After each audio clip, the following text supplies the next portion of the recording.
Hello friends, कैसे हैं आप। इस दुनिया में अनेक व्यक्ति हैं, लेकिन हर एक व्यक्ति की भावना स्वभाव अलग अलग है।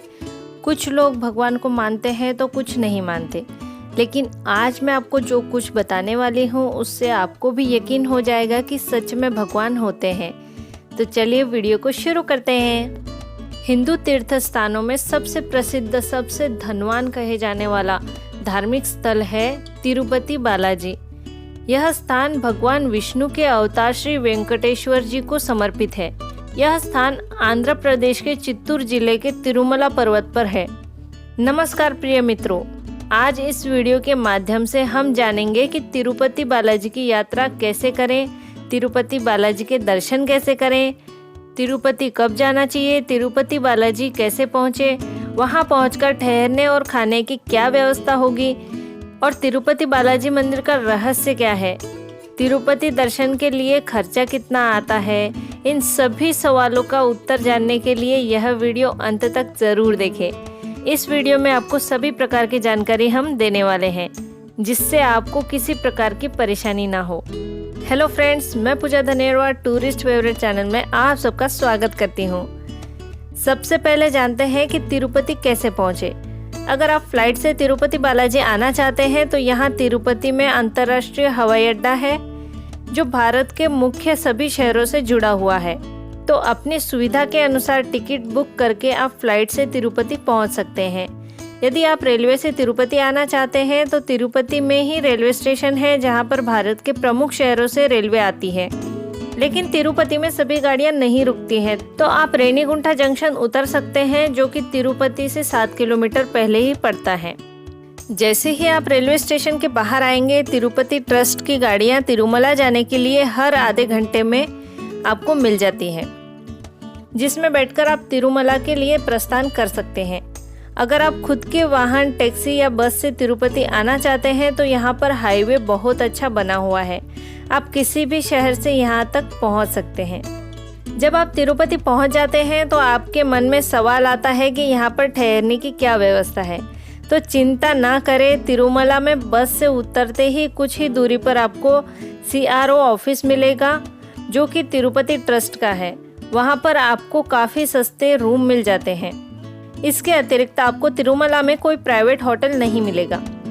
अगर आप प्राइवेट होटल में रुकना चाहते हैं तो आपको तिरुपति शहर में ही रुकना होगा, जो तिरुमला से 22 किलोमीटर पहले ही है। आप ऑनलाइन भी अपने हिसाब से होटल बुक कर सकते हैं। वहाँ 10-12 किलोमीटर के परिसर में आपको महंगे सस्ते सभी प्रकार के होटल्स मिल जाएंगे। आप अपनी सुविधा के हिसाब से बुकिंग कर सकते हैं। तिरुपति बालाजी दर्शन के लिए भी आपको ऑनलाइन बुकिंग करनी होती है, जो 90 दिन पहले खुल जाती है। तिरुपति बालाजी दर्शन की टिकट आप तिरुपति की वेबसाइट पर जाकर बुक कर सकते हैं। यह वेबसाइट नीचे डिस्क्रिप्शन में आपको मिल जाएगी। तिरुपति बालाजी दर्शन के पहले यात्रियों को वहीं पर काउंटर से ई-पास बनवाना पड़ता है, जो कि फ्री में बनाया जाता है। उसके लिए आपके पास आधार कार्ड या वोटर ID कार्ड होना ज़रूरी है। तिरुपति बालाजी दर्शन करने जो भक्त जाते हैं तो वहाँ पर बाल चढ़ाने की परंपरा है।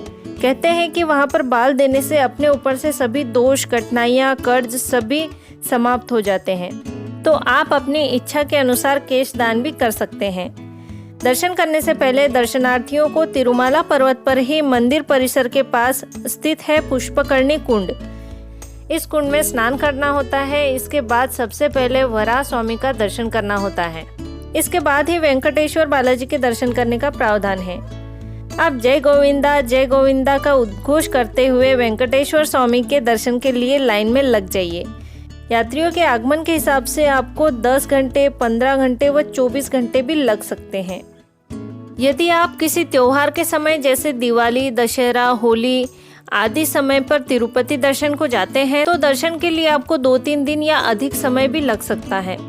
दर्शन लाइन में ट्रस्ट की तरफ से भक्तों के लिए हर समय नाश्ता पानी की व्यवस्था की जाती है। इसके साथ ही आराम करने के लिए जगह जगह पर व्यवस्था की गई है, जहां आप विश्राम कर सकते हैं।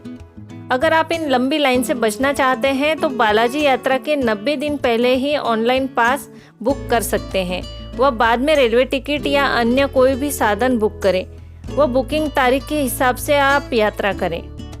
तिरुपति बालाजी मंदिर का अस्तित्व काफ़ी पुराना है। पौराणिक कथा के अनुसार एक बार माता लक्ष्मी भगवान विष्णु से नाराज होकर बैकुंठ धाम छोड़कर चली गई। माता लक्ष्मी जी की नाराजगी की वजह क्या है, चलिए जानते हैं इस कहानी के माध्यम से। एक बार ऋषि भृगु यह मूल्यांकन करना चाहते थे कि पवित्र तीनों देवताओं में से कौन सबसे बड़ा है। ऋषि भृगु पहले ब्रह्मा जी और शंकर जी के पास गए तो वहां उनका अपमान हुआ और वह क्रोधित हो गए। फिर वह बैकुंठ पधारे और आते ही शेष शैया पर योग निद्रा में लेटे भगवान विष्णु की छाती पर लत्ता प्रहार किया। भगवान विष्णु ने तुरंत ऋषि भृगु के चरण पकड़ लिए और पूछने लगे, हे ऋषिवर, पैर में चोट तो नहीं लगी? विष्णु जी की इस बात पर ऋषि भृगु शांत हो गए, लेकिन देवी लक्ष्मी को भृगु ऋषि का यह व्यवहार पसंद नहीं आया और वह विष्णु जी से नाराज हो गई। नाराजगी इस बात से थी कि भगवान ने भृगु ऋषि को दंड क्यों नहीं दिया। नाराजगी में देवी लक्ष्मी बैकुंठ छोड़कर चली गई। तब विष्णु जी माता लक्ष्मी जी को ढूंढने लग जाते हैं। कई दिनों तक ढूंढने के बाद पता लगता है कि लक्ष्मी जी एक कन्या के रूप में पृथ्वी लोक पर जन्म ले चुकी हैं, जिसका नाम पद्मावती है। इसके बाद प्रभु स्वयं पृथ्वी लोक पर जाकर वेंकटेश्वर महाराज के रूप में जन्म लेते हैं। फिर वेंकटेश्वर जी लक्ष्मी जी से शादी का प्रस्ताव रखते हैं, जिसे माता इस प्रस्ताव को खुशी पूर्वक स्वीकार कर लेती हैं। लेकिन इसके बाद भगवान को विवाह के लिए धन की जरूरत पड़ती है। विवाह के लिए धन कहाँ से आए? तो विष्णु जी ने समस्या का समाधान निकालने के लिए भगवान शिव और ब्रह्मा जी को साक्षी मानकर कुबेर से धन कर्ज पर लिया और फिर वेंकटेश्वर जी और पद्मावती जी का विवाह हुआ। शादी के बाद वेंकटेश्वर जी तिरुमला की पहाड़ियों पर रहने लगे। कुबेर से कर्ज लेते समय भगवान ने वचन दिया था कि कलयुग के अंत तक वह अपना सारा कर्ज चुका देंगे। कर्ज समाप्त होने तक वह सूद चुकाते रहेंगे। भगवान के कर्ज में डूबे होने की इस मान्यता के कारण बड़ी मात्रा में भक्त धन दौलत भेंट करते हैं ताकि भगवान कर्ज मुक्त हो जाए। तिरुपति दर्शन करने से पहले श्रद्धालु अपनी प्रार्थनाओं और मान्यताओं के अनुसार यहाँ आकर भगवान को अपने बाल भेंट स्वरूप देते हैं, जिसे मोकू कहा जाता है। मंदिर प्रबंधन में लोगों को अपने बाल दान करने के लिए विशाल सुविधाओं का निर्माण किया है। रोज टनों बाल इकट्ठे किए जाते हैं व जमा करके बालों को मंदिर की संस्था द्वारा नीलाम कर दिया जाता है। इस कलयुग के दौरान भगवान विष्णु इस मंदिर में खुद प्रकट हुए थे ताकि वह अपने भक्तों को मोक्ष की ओर निर्देशित कर सके। हर रोज भगवान की मूर्ति फूलों, सुंदर कपड़े और गहनों से भव्य रूप से सजाई जाती है। मंदिर में सजाने के लिए इस्तेमाल होने वाले सोने के गहनों का विशाल भंडार है। तिरुपति बालाजी मंदिर के मुख्य द्वार के दाईं तरफ एक छड़ी रखी हुई है। इस छड़ी के बारे में कहा जाता है कि बाल्यावस्था में इस छड़ी से ही भगवान तिरुपति बालाजी की पिटाई की गई थी, जिस वजह से उनकी ठुड्डी पर चोट लग गई थी। इस कारणवश तब से लेकर आज तक उनकी ठुड्डी पर हर शुक्रवार को चंदन का लेप लगाया जाता है ताकि घाव भर सके। कहते हैं मंदिर में स्थापित बालाजी की दिव्य काली मूर्ति किसी ने बनाई नहीं है, बल्कि वह जमीन से प्रकट हुई है। वेंकटेश्वर जी की मूर्ति पर लगे बाल असली है, जो कभी उलझते नहीं हैं और हमेशा मुलायम रहते हैं। बालाजी की प्रतिमा एक विशेष प्रकार के चिकने पत्थर से बनी हुई है, मगर यह पूरी तरह से जीवित लगती है। भगवान के गर्भगृह को काफी ठंडा रखा जाता है। इसके बावजूद मान्यता है कि बालाजी को बहुत गर्मी लगती है, जिस वजह से उनके शरीर पर पसीने की बूंदें देखी जा सकती हैं और उनकी पीठ भी नम रहती है। बालाजी का श्रृंगार बेहद ही अनोखे तरीके से किया जाता है। भगवान की प्रतिमा को प्रतिदिन नीचे धोती और ऊपर साड़ी से सजाया जाता है। मान्यता है कि बालाजी में ही माता लक्ष्मी जी का रूप समाहित है, इसलिए ऐसा श्रृंगार किया जाता है। तिरुपति बालाजी भगवान विष्णु के ही रूप है, इसलिए बालाजी के हृदय पर माँ लक्ष्मी विराजमान रहती हैं। माँ लक्ष्मी जी की मौजूदगी का पता तब चलता है जब हर गुरुवार को बालाजी को पूरा श्रृंगार उतार कर उन्हें स्नान करवाकर चंदन का लेप लगाया जाता है। जब चंदन का लेप हटाया जाता है तब उनके हृदय पर लगे चंदन में देवी लक्ष्मी जी की छवि उभर आती है। भगवान विष्णु जी को तुलसी के पत्ते विशेष प्रिय हैं। तिरुपति बालाजी में भी तुलसी की पत्तियां चढ़ाई जाती हैं, लेकिन उन्हें भक्तों को प्रसाद के रूप में नहीं दिया जाता। बल्कि मंदिर के परिसर के कुएं में डाल दी जाती हैं। स्थानीय लोगों द्वारा मिली जानकारी के हिसाब से तिरुपति बालाजी मंदिर में रोज देसी घी के 3 लाख लड्डू बनाए जाते हैं।